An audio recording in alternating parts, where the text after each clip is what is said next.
দেখুন এই নদীকে, কত নরম ভাবে বয়ে যাচ্ছে জল। আকাশের রং এতে মিশে আছে। প্রাকৃতিক নীরব আলিঙ্গন আমাদের চারপাশে ছড়িয়ে আছে। প্রতিটি ঢেউ যেন আমাদের মনে শান্তি ছড়াচ্ছে। তারপরে আমি মাটির পথে ধীরে ধীরে হাঁটছি। নদীর পাশে বাতাসের সুগন্ধ, নরম আলো আর প্রতিটি পদক্ষেপে যেন জীবনের সাথে সংযোগ তৈরি হচ্ছে। প্রকৃতি আমাদের কাছে এসেছে। এই ছোট নৌকার কাছে এসে এক ধরনের নীরবতা অনুভব করছি। হালকা বাতাস, নরম আলো আর নদীর শান্তি, সবকিছু যেন জীবন্ত হয়ে উঠেছে। এখানে সময় থেমে গেছে, শুধু মুহূর্তগুলাই শ্বাস নিচ্ছে। নৌকাটাকে চারপাশ থেকে তোমাদেরকে দেখাইলাম। আশা করি অনেক ভালো লাগবে এই মুহূর্তটা।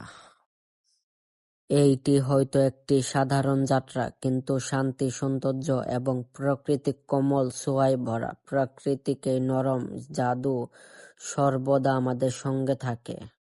কে ভালোবাসোর ফুল অনেক সুন্দর একটা জিনিস, তবে এটা ফুল নয়, নদীর এক ধরনের জীবন্ত গাছ। আশা করি আপনাদের থেকে অনেক ভালো লেগেছে। মাটির এই রাস্তা ধরে ধরে যাচ্ছি আমি বাসার দিকে। তো মাটির রাস্তা নদীর কাছে অনেক সুন্দর লাগে নদীর পথে হাঁটতে। তারপরেই দেখবেন কত সুন্দর সবুজে ঘেরা নদী মাঝখানে।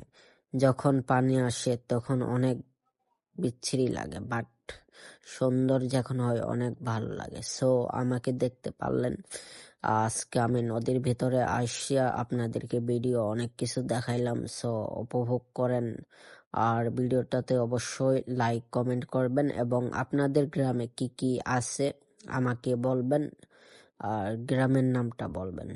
সবাইকে ধন্যবাদ। সো আমি এখন বাসায় চলে যাচ্ছি। এইগুলা হচ্ছে ভুট্টা ক্ষেত। সো ভুট্টা ফুল এখনো ধরে নাই, যখন ফুল ধরবে তখন আপনাদেরকে আমি আবার ভিডিও করে দেখাবো। তো আজকের মতো এই ব্লগটা এইখানেই শেষ।